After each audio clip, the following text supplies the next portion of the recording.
ሰላም ጤና ይስጥልኝ ውድ ተመልካች አድማጮቻችን፣ ይህ ኤንቢሲ ወቅታዊ ዓለም አቀፋዊ ዝግጅታችን ነው።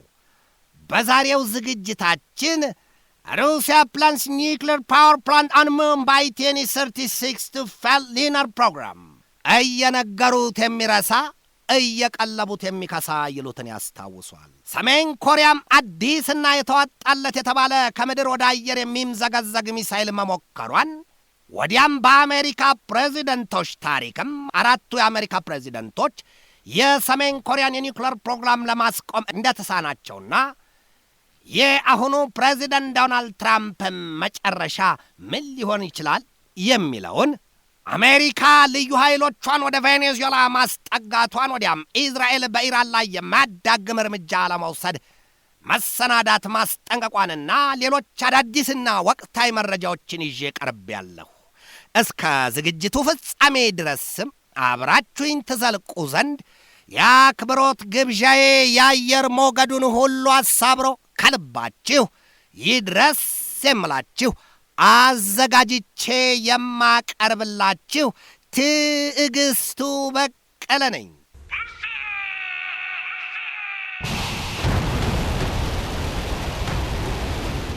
እጸድቅ ብዬ ባዝላት ተንጠልጥላ ቀረች ይሏል ኢትዮጵያኑ አበው። ዓለም በዚህ ወቅት የሚያውቅባት እንጂ የሚያውቅላት አታለች ይሏታል። ጉዳዩ እንዴት ነው? የሚያውቅባት እንጂ የሚያውቅላት ታቷል። በእርግጥም ይህንን እናያለን። አዋቂዎችና ታዋቂ ነን ባዮች ሲርመሰመሱባት፣ ከፖለቲካው እስከ ኪነ ጥበቡ፣ ከምርምሩ ዘርፍ እስከ ሌሎችም ብቻ መጥቀስ ባያስፈልግም ታዋቂዎቹ በምድር ላይ ሲርመሰመሱ፣ ለምድሪቱ ግን የሚያውቅላት አንድ ስንኳ ጠፍቷል የሚል ሮሮ ይቀርባል።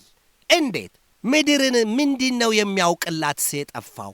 ምድርማ የሚያውቅላት የታጣው የሙቀት መጠኗ እንደ እሳት ከጥፍሯ እስከ ርግብግቢቷ ድረስ ሲሞሸልቃት፣ ይሄ ነገር የመጣው በሰው ልጅ በገዛ እጁ ነውና ከመርዛማ ብክለቶች እንቆጠብ፣ እንገደብ፣ የተፈጥሮ ሀብቶችን በተገቢው እንንከባከብ፣ እንጠቀም፣ እናልማ፣ የበካይ ጋዝ ልቀትን እንገድብ የሚል ባለቆራጥ ልብ ተራማጅ ሰው ማጣቷ የሚያውቅላት አጣች። የሚያውቅባት ሞልቷል ሲባል ደግሞ ቀደም ሲል እንደገባሁበት ታዋቂ ነኝ ባውና አዋቂ ነኝ ባው ሞልቶ ገንፍሎ ይፈስባታል። ምድር ከዚያም በላይ አልፋ ዛሬ ላይ ለሕያውያን ፍጥረታት ለመኖሪያነት ትልቅ ችግር ሆኖባታል፣ ወይም ደግሞ ለሕያውያን ፍጥረታት መኖሪያነት አደገኛ እየሆነች መጥታለች ሲሉ ዛሬም ሮሯቸውን በጥልቅ ሐዘን ስሜት የሚያጋሩት ብዙዎች ናቸው። ለዚያም ነው የሰው ልጅ አውቃለሁ ወይም ታውቂያለሁ እንጂ ስለ ምድሪቱ ወይም ስለሚኖርባት ዓለም ሊያውቅላት አልቻለም። ይሄ ነው ሚስጥሩ። በዚህ ወቅት የዓለም ኃያላን መንግሥታት ያሻቸውን ለማስገበር ጦራቸውን የሳሉ ነው የሚመስሉት ይሏቸዋል። በቅርቡ አሜሪካ በቬኔዙዌላ የነዳጅ ዘይት ሀብት ላይ በያዘችው አቋም ከቬኔዙዌላ የነዳጅ ዘይት የሚጭኑ መርከቦችም እንዳይወጡ፣ ወደዚያች ሀገርም መርከቦች ዝር እንዳይሉና እንዳይገቡ ስትል መዘጋጋቷ ይታወቃል። የዚያን የአሜሪካን ውሳኔ ደግሞ ከትናንት በስቲያ በተባበሩት መንግሥታት ድርጅት የጸጥታው ምክር ቤት ጉባኤ ፊት ለፊት የተገናኙት የሩሲያና የቻይና ተወካዮች ሕገወጥ፣ አጉራ ዘለልና ሌላም ሲሉ አሜሪካን ክፉኛ ማብጠልጠላቸውና መዘለፋቸው ይታወሳል። ያንን ቁጭ ብለው የጠጡት የአሜሪካው ተወካይ ወይም በመንግሥታቱ ድርጅት የአሜሪካው አምባሳደር ማይክ ዋልትዝም በበኩላቸው ቀበል ብለው ይህንን አሉ። ታዲያ ምን ታደርጉታላችሁ? እንግዲህ ከፈለጋችሁማ ቅጩን እንንገራችሁ። አሜሪካ በኃይሏ ያሻትን ታደርጋለች፣ ድንበሯን ታስከብራለች፣ የአደንዛዥ ዕፅ አዘዋዋሪዎችን ሲፈነጩባት አትመለከትም፣ ከቶም አትታገስም ነው ያሉት። ትናንትናም በነበረው የጸጥታው ምክር ቤት ስብሰባ ላይ ቬኔዙዌላ፣ ሩሲያና ቻይና አሜሪካን ከሰዋታል። እንደ ሦስቱ ሀገራት የክስ ሰነድ ታዲያ አሜሪካ የተባበሩት መንግስታት ድርጅት የጸጥታው ምክር ቤትን እሷ ባሻት መንገድ ይፈስ ዘንድ ታስገድደዋለች ነው ያሉት። ሰላም ያልገዛውን ኃይል ይገዛዋል ይላሉ። ጊዜ ነው እንጂ ቁም ነገራም ባላባትነት አያኮራምም ይላሉ። በአሜሪካና በቬኔዙዌላ መካከል የኃይልና የመልክዓ ምድራዊ ሽኩቻው መጦዙ ይነገራል። ዛሬ በተሰማ ሌላ ዜና ደግሞ አሜሪካ ልዩ ኃይሎቿን ወደ ቬኔዙዌላ ማስጠጋቷ ተገልጧል። ዎል ስትሪት ጆርናል ይላል በዛሬ ማለዳ ሰበር መረጃው። አሜሪካ ልዩ ኃይሎቿን ሊያውም ወታደሮቿንና የጦር ቁሳቁሶቿን በካሪቢያን ባህር አቅራቢያ ማስፈሯን ያወጣው የአሜሪካው ፕሬዚደንት ዶናልድ ጄ ትራምፕ የቬኔዙዌላውን ፕሬዚዳንት ኒኮላስ ማዱሮን ከስልጣናቸው ይለቁ ዘንድ ግፊታቸውን ማጠንከራቸው ይነገራል። በአንዱ ቤት አንዱ ባልቴት ስለ ቬኔዙዌላ ሕዝብና ማናቸውም ነገር የቬኔዙዌላ ሕዝብ እንጂ ውሳኔ ሊሰጥ የሚችለው ሌላ የውጭ ጣልቃ ገብ መንግሥት ነው ወይ ሲሉ ቬኔዙዌላውያኑ የመጣባቸውን ለመመከትና ለመመለስ ቆርጠው መማማላቸውም ይነገራል። እንደ ትራምፕ ዕቅድ ማዱሮ ሲሆን በፈቃዳቸው ካልሆነም ደግሞ አፍንጫቸውን ተሰንገው መልቀቅ አለባቸው የሚል ነው። ሲሆንም በውድ ሳይሆንም በግድ ይላሉ ኢትዮጵያኑ። እዚህ ጋ ነው ነገሩ የሚጀምረው። አሜሪካ ጣልቃ ገብናት ይሏታል። ከ18ኛው ክፍለ ዘመን ጀምሮ በሌሎች ሀገራት የውስጥ ጉዳይ ጣልቃ እየገባች መንግስታትን መለወጧና ማሽመድመዷን የሚያሳዩባት ብዙዎች ናቸው። አሁን አሜሪካ በቬኔዙዌላ አቅራቢያ ያሰፈረቻቸው መርዘኛና መዘዘኛ የጦር መሳሪያዎቿ ሲጠቀሱ መጀመሪያ ላይ ከ75 እስከ 80 የጦር አውሮፕላኖችን ያለ አንድ አንቀልባ በጀርባዋ አዝላ እንዲሁም በከርሷ ደግሞ የተለያዩ የመርዝ አሲድና የእሳት አበላ የጫኑ የጦር መሳሪያዎችን አጭቃ በዚያው ያደፈጠቿን የዩኤስኤስ ጀራልድ አር ፎርድን ጨምሮ ከ186 በላይ ሌሎች የጦር መርከቦችና በጣም በርካታ አይነትና መጠን ያላቸው ሌሎች የጦር አውሮፕላኖቿን በዚያው በካሪቢያን ባህር አቅራቢያ በቬኔዙዌላ አፍንጫ ስር ማስደፈጧ ይነገራል። ትሪኒዳድና ቶቤጎን፣ ፖርቶሪኮን ደሴቶች በዚያ የአሜሪካ የጦር መሳሪያ ማከማቻነት የሚጠቅሷቸው ህልቆ መሳፍርት የላቸው። እንቀጥል። አሜሪካ ዛሬ በዚያ በፖርቶሪኮ ደሴት አካባቢ ያሰፈረቻቸው የጦር መሳሪያዎቹ አይነቶች CV-20B ቲልትሮቶርስ እና MC-130J የኮማንዶ 2 የጦር አውሮፕላኖች መሆኑን ግልጥ አውጥቶታል የዎል ስትሪት ጆርናል ዘገባ። ጉዳዩ ታዲያ ለዓለም የጸጥታ አከርካሪ ምን ያህል አደገኛ አዝማሚያ እንደሆነ አስረጋጭ ሆኗልም ነው የተባለው። እንደ ዋርዞን ሰፊ ዘገባ ታዲያ እነዚህ አሜሪካዎቹ የጦር አውሮፕላኖች በፖርቶሪኮ መታየታቸው ነው የተገለጠው። አሜሪካ 5 MC-130J ኮማንዶ አውሮፕላኖችና በትንሹም 9 የCV-22B ኦስፕሬይ ቲልትሮቶርስ የጦር አውሮፕላኖቿን በፖርቶሪኮ ደሴት ማስደፈጧን የተገለጠው። አሜሪካ እነዚያ አውሮፕላኖች በጥቅጥቅ የጉምና የጭጋግ ቢሉ ድቅድቅ ጨለማ በየትኛውም የአየር ንብረትና የአየር ክልል ሁሉንም እየበረጋገዱና እየሰነጣጠቁ እየጣሱ ለተሰጣቸው ኢላማ ሰንቀውና ታጥቀው የተዘጋጁ ናቸው ነው የሚባለው። ሌላ የሚቀር ጉዳይ ቢኖር የዋና ዳኛውን የትራምፕን የመጨረሻ የፊሽካ ድምፅ ብቻ ነው የሚጠብቁት። የቬኔዙዌላ ባለሥልጣናት በበኩላቸው ከ2 ወራት በፊት መላው የሀገሪቱ ሕዝብ ለደፈጣ ውጊያ ይዘጋጅ ዘንድ ብርቱ ትዕዛዝ መስጠታቸውና ስልጠና ማካፈላቸው አይዘነጋም ይባላል። በዚያን ጊዜው የካራካስ ባለሥልጣናት መልእክት ደግሞ ሁሉንም የሀገሪቱን ዜጎች የጦር መሳሪያ ለማስታጠቅ መዘጋጀታቸውም ነው የተገለጠው። የአሜሪካው ፕሬዚደንት ዶናልድ ትራምፕ በቅርቡ የቬኔዙዌላውን ፕሬዚዳንት ኒኮላስ ማዱሮን የውጭ አሸባሪ ሲሉ መፈረጃቸው ይታወቃል። እንዲህም ሲሉ በቋንቋቸው ገልጠዋቸዋል ማዱሮን ፎሬን ቴሮሪስት ኦርጋናይዜሽን። የአደንዛዥ እጽ ዝውውርን ስንመለከት አሜሪካም ወዳን አይደለም ያንን እርምጃ የምትወስደው። ለምን ቢሉ ከዚያ ከደቡብ አሜሪካ ቀጠና በተለይም ከቬኔዙዌላና ከኮሎምቢያ የሚነሱ የአደንዛዥ እጽ አዘዋዋሪዎች እነዚያ ሁለቱ ሀገራት በተለይ ከደቡብ አሜሪካ ሀገራት ምድራቸው የአደንዛዥ እጽን እንደ ስንዴ ወይም እንደ ገብስ ምርት የሚያመርት ነው የሚያበቅል ነው ይባላችሁ። እውነታውን ያዩትና የሚያውቁት ቦታው ላይ ተገኝተው ያረጋገጡት የሚናገሩት ቢሆንም እንኳን ከዚያ በሚወጡ ዘገባዎችና መረጃዎች ግን የእነዚያ የሁለቱ ሀገራት መሬቶች የቬኔዙዌላና የኮሎምቢያ መሬቶች በገፍ እንደሚያበቅሉና ዜጎቻቸውም እነዚያን ያደንዛዥ እጽ ቅጠሎችና እምቡጦች እየጨቀጨቁና እየወቀጡ ከርትፈው እየሰለቁ እያቦኩና እያለነቀጡ ወደ ዲታዋ የዶላር ረብጣ ወደሚታፈስባት አሜሪካ በባህር እየሰረጉ ባሻቸው መጠን ይገባሉ ይሏቸዋል። አሜሪካ ደግሞ ይኸው በከፍተኛ ደረጃ በግልጥ በአደባባይ የጦር መሳሪያና ጥይት እንደ ቸኮሌት የሚቸበቸብባት አገር ናት። ታዲያ የዚያን የኮሎምቢያና የቬኔዙዌላን አደንዛዥ እጽ በወጉ የሚጋቱትና የሚምጉት በዚያች አገር በአሜሪካ የሰፈሩት ኃይሎች እንኳንስ ለሰው ነፍስ ለምንም ለራሳቸውም ደንታ የላቸው። ገሚሶቹ በሰዎች ላይ አልመው ተኩሰው ከረፈረፉ በኋላ ራሳቸውም ሳብ ድርግም አድርገው ጭልጥ ክንትር ማለታቸውንም የሰማንበት ጊዜ ብዙ ጊዜ ነው። በአሜሪካ በዓመት ውስጥ በብዙ ሺህ የሚቆጠሩ ሰዎች ሕይወታቸው ይቀጠፋል።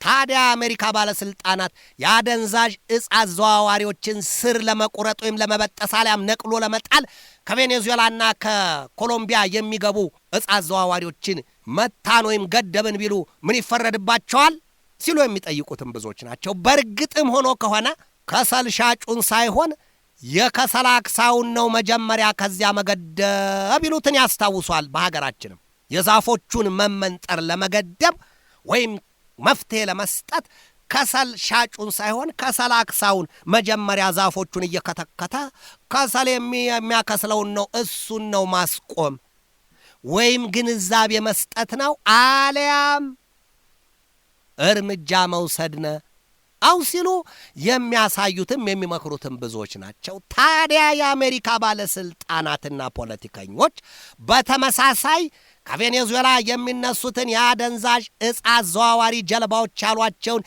ከባለፈው መስከረም ወር ጀምሮ እስከ ሰሞኑ ድረስ 29 ጀልባዎችን በባህር ላይ የአደንዛዥ እጽ ጭነው ሲጓዙ ዶግ አመድ ማድረጋቸውና ከባህሩ ከርስ አመዳቸውን መበተናቸውን እናውቃለን። ከዚያም ውጪ ከ120 በላይ ሰዎች በእነዚያ ጀልባዎች ሲከንፉ በባህር ላይ ደብዛቸው መጥፋቱንም እንዲሁ በዜና ዘገባዎቻችን ዳሰናቸዋል። አሜሪካ የአልሞ ተኳሾቿን ጣት ለመገደብ ያንን የአእምሮ አደንዛዥ እጽን ከዚያ ከስሩ መገደብ አለብኝ ነው የምትለው። ነገሩ ግን በቬኔዙዌላና በሌሎች ሀገራት ታዛቢዎችና ፖለቲከኞች ከዚያ ይልቃል ከዚያ ይርቃል ይላሉ። እንዴት ቢሉ ደግሞ የለም የአሜሪካው ፕሬዚደንት ዶናልድ ትራምፕ ይህ አይደለም ጉዳያቸው ከዚያ ይጠልቃል። የቬኔዙዌላውን ፕሬዚደንት ኒኮላስ ማዱሮን ወይም መንግስታቸውን ከዚያ ስረ መሰረቱን ሊነቅሉት ነው፣ ሊለውጡት ነው። ትራምፕ ያንን አቅደዋል። በእርግጥም ትራምፕ ምን ብለዋል? ምከሩት፣ በፈቃዱ ስልጣኑን ቢለቅ ይበጀዋል ያ ሰው፣ ያለበለዚያ ግን ሰላም ያልገዛውን ኃይል ይገዛዋል ሲሉ መዛታቸውና ማስጠንቀቃቸውን ተመልክተናል። አሜሪካ በወንጀል የጠረጠረቻቸውን ወይም ደግሞ እንዲህ አስቸግረዋል፣ አብጠዋል፣ ቆልብጠዋል ያለቻቸውን ብዙዎቹን ከዚህ ቀደም በጓንታናሞ ወህኒ ቤት መዶሏና እዚያ ይኑሩ ይለቁ የማይታወቅበት ጎጥ ማውረዷን ብዙ ጊዜ ተናግረናል። የአሜሪካው ፕሬዚደንት ዶናልድ ትራምፕ ዳግም ተመርጠው ስልጣን በያዙ ማግስትና 3ኛ 4ኛ ቀናት ላይ ምንድን ያሉት? ጓንታናሞ ቤይን እስር ቤት ዳግም ከፍቼዋለሁ፣ አትልፉ፣ ስደተኞች ህገወጦቹ ወደ አሜሪካ ተመላልሳችሁ የምትመጡ ከሆነ ወደ ሀገራችሁ አንልካችሁ፣ ቀጥታ ጓንታናሞ ቤይ እስር ቤት እንዶላችኋለን፣ ይህንን ቁርጣችሁን አውቃችሁ ነው። አሜሪካ ለዜጎቿ ተድላና የተመቻቸ ኑሮን ከመስጠት ውጪ ሌሎች ህገወጦችን አትሸከምም ሲሉ ትራምፕ ደግመውና ደጋግመው ማስጠንቀቃቸውንም ደጋግመን ተመልክተነዋል። እስኪ በቀጥታ ወደ ሩሲያ ምድር እንሂድ። ሩሲያ በአውሮፓውያኑ አቆጣጠር በ2036 ከፊታችን በሚመጡት ዘመናት ማለት ነው የኒውክሌር ኃይል ግንባታዋን በጨረቃ ላይ ለማስፈር ማቀዷን አስታውቃለች። አሁንስ መረረኝ ይላሉ ሰዎች። የኒውክሌር ጦር መሳሪያቸውን ከምድር አልፈው በጨረቃ ላይ ወይም በህዋ ላይ ለማስፈር የሚሽቀዳደሙት ሀገራት አሜሪካ፣ ቻይናና ሩሲያ ከጨረቃ ላይ ካሰፈሩት በኋላ ወደ ማን ሊለቁት ይሆን? ወደ ማን ሊተኩሱት ይሆን? የሰው ልጅ ወይም የምድር ኃይል እንኳንስ በዚያ ተምዘግዛጊ መርዘኛና መዘዘኛ አጥፊ የጦር መሳሪያ ከጨረቃ ከሰማይ ተለቆ ቀርቶ ከምድር ከፍታማ ቦታዎች እንኳ የሚለቀቅ ናዳ እያደባየና ድባቅ እየመታ ማለፉን እናውቅ የለም እንዴ? ምንዬ ነው አሁን ደግሞ ከጨረቃና ከህዋ ላይ የጦር መሳሪያ ሽቅድምድም የሚጀመረው ሲሉ ጭንቀታቸውን ያጋሩት ብዙዎች ናቸው። በተለይም ደግሞ የዘርፉ የጦር መሳሪያ ምርምር ዘርፍ ሊቃን ይህንን አጋርተዋል። ምን ያደርጋል ሰሚ ያጣ ጩኸት ይላሉ ኢትዮጵያውያኑ። አሁን ማን ይሙት ሦስቱ ልዕለ ኃያላን መንግስታት የማንን ጩኸትና የማንን ውግዘት ሊሰሙ ነው? አሜሪካ፣ ቻይናና ሩሲያ በሞኝ እጅ የዘንዶ ጉድጓድ ይለካ አልላሉ ኢትዮጵያውያኑ። አሁን ምድርን ወይም ዓለምን ያጋጠማት ይሄ ነው።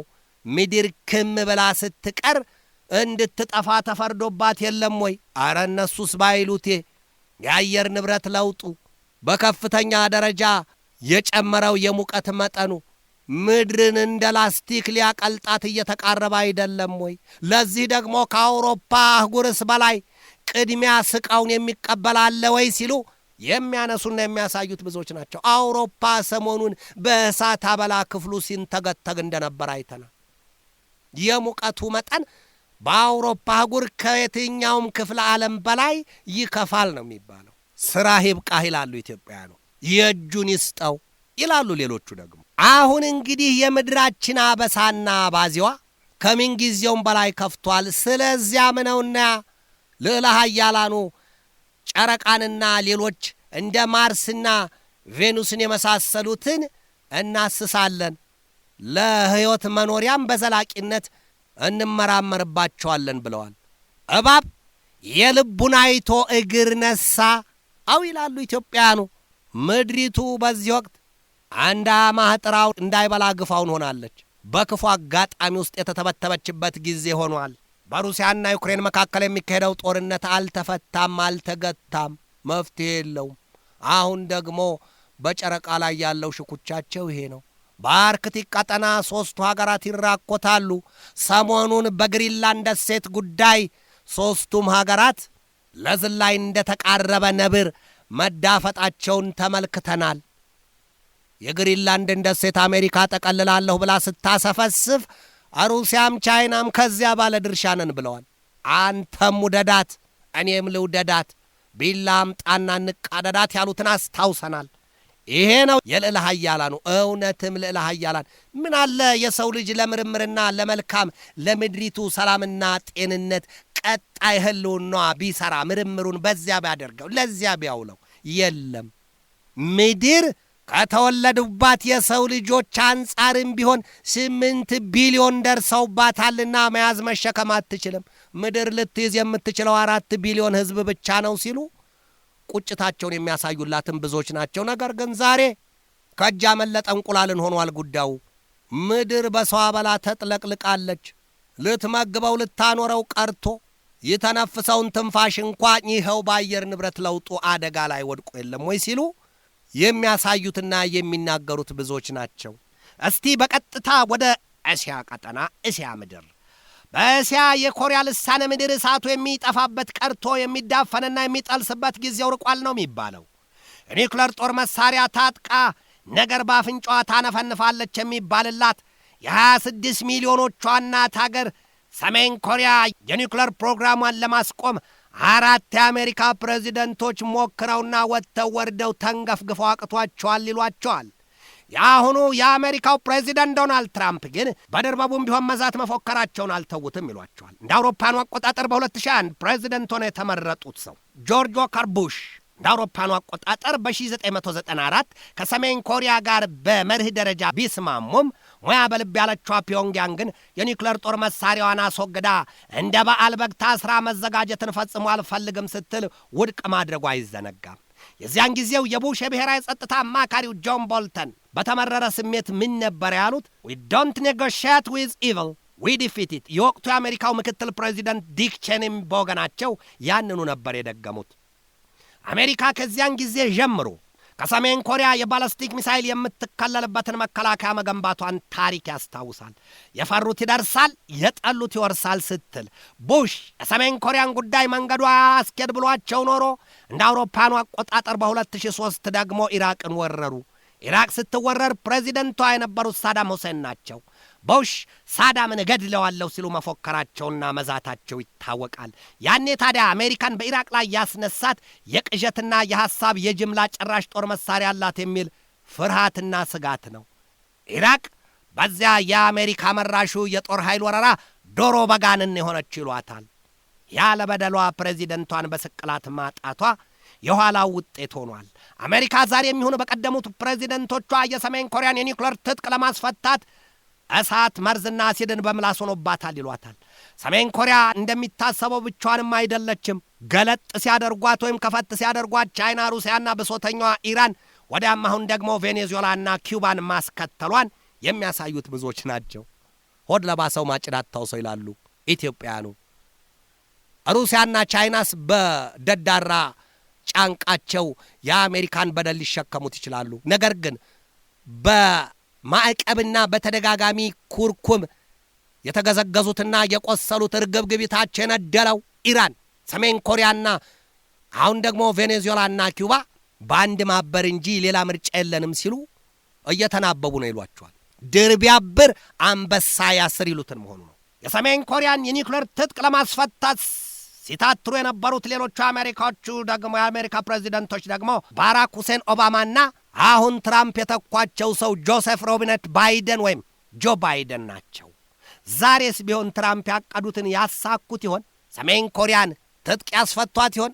የኒውክሌር ጦር መሳሪያውን ጉዳይ እውቅና አልሰጥም ብለዋል። ነገር ግን ሀገሪቱ ሰሜን ኮሪያ መሪዋ ኪም ጆንጉን እህታቸውም ኪም ዮ ጆንግ አይናቸውን አፍጥጠው የመነጋገሪያ ትሮኖሳቸውን በቡጢ እየደለቁ እንግዲያውስ እንዲያውቁ እናረጋቸዋለን፣ ይሞክሩ፣ ጌታው ይውረዱ፣ እናሳያቸዋለን ሲሉ ጥርሳቸውን ነክሰው አይናቸውን አፍጥጠው ቆመዋል።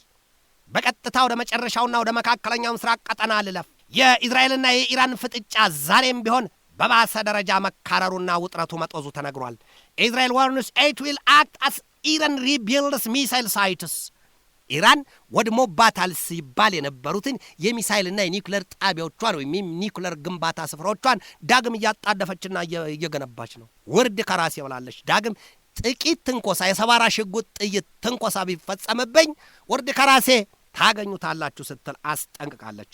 ዛሬ ዓለም ይህንን ሁሉ የእሳት ባህር ዋና አትወጣው ወይ አትውጠው ታዋየውም ትነግረውም ቸግሯት ለእርድ እንደተዘጋጀ የበዓል እንስሳ ታስራና ተስፋዋን ቆርጣ ቆማ ትመለከታለች ይሏታል።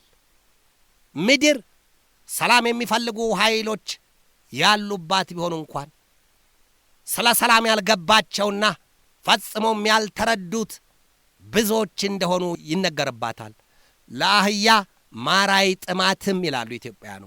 ሰላም ከምንም በላይ ለሰው ልጆች ለሕያዋን ፍጥረታት ለራሷ ለጉዑዟ ምድር እንኳን ሰላም በፍጹም ለንጽጽር የሚቀርብ አይደለም። በቃ ሰላም ከሌለ ሕይወት የለም። ሰላም ከሌለ ማንም የለም።